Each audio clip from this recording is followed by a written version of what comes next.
Në agimin e hershëm të Prizrenit, kur zëri e zonit të sabat përhapet mbi qatit e qytetit, zgjohet një histori që nuk mund të fshihet. Një histori e shkruar në gur, në kujtes dhe në shpirtin e shqiptarëve musliman të kësaj toke.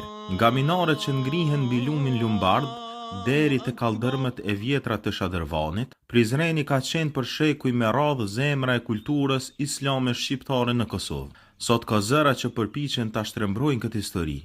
Ka pretendime se një pjesë e xhamive të Kosovës që ka ndërtuar nga serbët, apo se islami në këtë troje nuk pas ka qenë pjesë e identitetit shqiptar. Këto nuk janë vetëm shpifje kundër fesë islame, janë përpjekje për ta shkëputur popullin shqiptar nga një pjesë e historisë vet. Në zemër të Prizrenit qëndron madhështore xhamia Sinan Pasha, një nga monumentet më të njohura islame në Ballkan. Jemi në qeshin e Shadërvanit, para jush e kemi xhaminë e Sinan Pashës, një prej bukurive të rralla të qytetit të Prizrenit.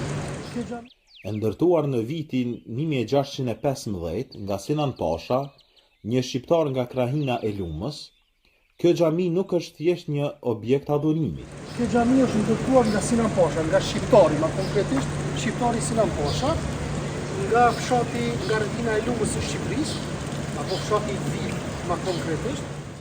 Ajo është dëshmi e rolit që shqiptarët patën në administratën, kulturën dhe arkitekturën osmane.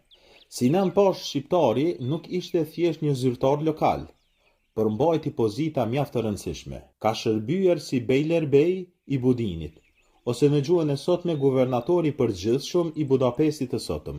Për vite me radhë janë përhapur pretendime se kjo xhamina ka ndërtuar mbi muret e një kishe ortodokse, duke pretenduar se është ndërtuar nga Borovinić, i cili ka vdekur me 22 janar 1517, ndërsa studiues historik thonë se kjo xhami është ndërtuar 100 vjet pas vdekjes së Borovinićit. E kanë gatruar këtë xhami me Borovinićin, ai Borovinići është quajtur Sinan Pasha, dhe ai.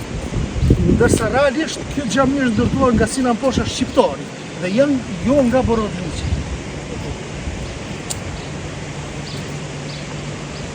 I kanë gatruar me qëllim apo pa qëllim dy personalitete të ndryshme, Sinan Pash shqiptari dhe Sinan Pash Borovinići, i cili ka shërbyer si Pash dhe Sanxhak Bey i Bosnjës në fillim të shekullit të 16. Është ngritur një teori se kjo xhami është ndërtuar nga Borovinić. Kjo xhami është ndërtuar në vitin 1615, ndërsa Borovinići ka vdekur në vitin 1517. Andaj kjo narrativ, kjo shpifje, vetëm me një tik mund të lumtohet dhe mund të zbulohet gënjeshtra e tyre.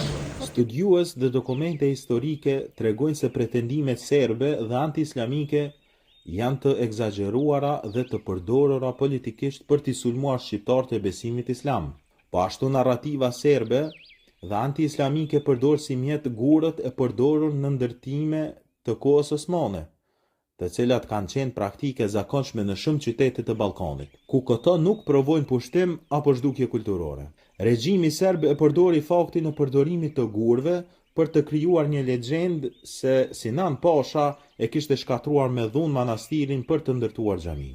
Po ashtu edhe një gënjeshtër tjetër është që kjo xhami është ndërtuar mbi muret e kishës, si pronkilce e kishës. Domethënë kujt pi shërbeni ju anti-islamistët të cilët dëshironi që këtë kulturë tonë islame ta dërgoni në mundimin e armikut. Përpjekja për shkatrim në vitin 1940, duke u mbështetur në këtë legjendë, kisha ortodokse serbe e paditi xhamin duke pretenduar se ajo ishte pronë e tyre. Me 2 dhjetor 1940, gjyqi i qarkut në Prizren vendosi t'ia jepte xhamin kishës, e cila me njëherë planifikoi shkatrimin e saj. Xhamia i shpëtoi shkatrimit vetëm për shkak të rrethonave të luftës së dytë botërore, por dëmi ishte bërë tashmë. Hajati i xhamisë ishte shkatruar në vitin 1919 dhe kolonat e tij ishin hedhur në lum. Hajati u rindërtua plotësisht vetëm në vitin 2011 gjatë një restaurimi madhor. Pak më tej qëndron edhe xhamia Bayrakli, e njohur si një ndër xhamit më të vjetra të qytetit. Ajo u ndërtua nga Gazi Mehmet Pasha, një figurë e rëndësishme e kohës osmane. Gazi Mehmet Pasha ishte pasardhës i familjes shqiptare Dugaçinase, e njëjta familje që ishte edhe Gjergj Kastrioti dhe Dugaxhinët e Lezhës. Ai ishte nipi i Dugaxhinzade Ahmet Pashës. Megjithatë, shpesh është përhapur pretendimi se kjo xhami që ka ndërtuar nga Mehmet Pash Sokoloviçi, për të lidhur trashëgimin islame të Prizrenit me narrativat serbe. Jemi tek xhamia e Bayraklis, një nga xhamit historike të qytetit të Prizrenit. Po ashtu edhe kjo xhami është ndërtuar nga shqiptari Gazi Mehmet Pasha, nga familja Dugaxhinase, dhe shpifjet të cilat janë bërë ndaj kësaj xhamie është ndërtuar nga Mehmet Pash Sokoloviçi. Këto janë shpifje, nuk e ka ndërtuar ai, mirë po këtë xhami e ka bë Gazi Mehmet Pasha. Dhe këtë xhami, për informacionin tuaj, është mbajtur edhe lidhja shqiptare e Prizrenit. Domethënë kjo xhami ka histori, ku çdo që mundohet me sulmu apo mi sulmu xhamit tona, njëkohësisht është duke e sulmuar edhe popullin ton, apo edhe kombin ton. Historia nuk duhet manipuluar për interesa politike. Dokumentet historike dhe tradita lokale e lidhin këtë xhami me administrimin osman, me komunitetin shqiptar musliman që jetonte dhe zhvillohej në këtë qytet. Anti-islamikët, sulmet që i bëjnë ndaj muslimanëve të Kosovës, shërbehen nga historiografia serbe, duke i atribuar ndërtimin e xhamisë së Bajrakut Bajica Nenadiçit. Këta përçarës tentojnë të thonë se çdo gjë me vlerë që është ndërtuar gjatë periudhës osmane në troje tona është vepër e slavëve. Kjo bëhet për të mohuar kontributin e shqiptarëve dhe për të krijuar idenë se edhe Islami këtu ka rrënjë serbe. Prizreni nuk ishte vetëm qytet i xhamive, ishte qytet i vetdijes kombëtare shqiptare. Në vitin 1878, pikërisht këtu u mbajt lidhja shqiptare e Prizrenit. Ngjarja më e rëndësishme politike e shqiptarëve në shekullin XIX. Delegat nga të gjitha trojet shqiptare u mblodhën për të mbrojtur identitetin, gjuhën dhe tokat shqiptare. Shumica e pjesëve të asaj lidhjeje ishin musliman shqiptar. Ata nuk e pan islamin si pengesë për kombin, por si një pjesë të identitetit dhe historisë së tyre. Në oborret e xhamive, në medreset dhe odat shqiptare u ruajt gjuha, kultura dhe kujtesa kulturore në kohë të vështira.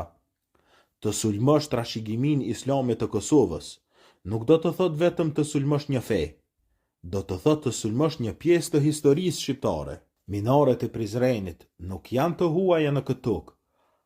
Ato janë ngritur nga duart e njerëzve të këtij vendi. Ezani që dëgjohet sot në mëngjesit e Kosovës është vazhdim i një historie shekullore, e cila nuk mund të shbëhet me propagandë, sepse historia nuk ndërtohet mbi shpifje. Historia jeton në gurët e qytetit, në kujdesin e popullit dhe në zërin që vazhdon të tharras nga minaret e Prizrenit. Ke kujdes nga anti-islamikët e çfarëdo lloji qofshin, sepse okupimi ushtarak i paraprin okupimit ideologjik. Andaj kujdes nga këta përçarës që çdo gjë të historisë tonë e sulmojnë.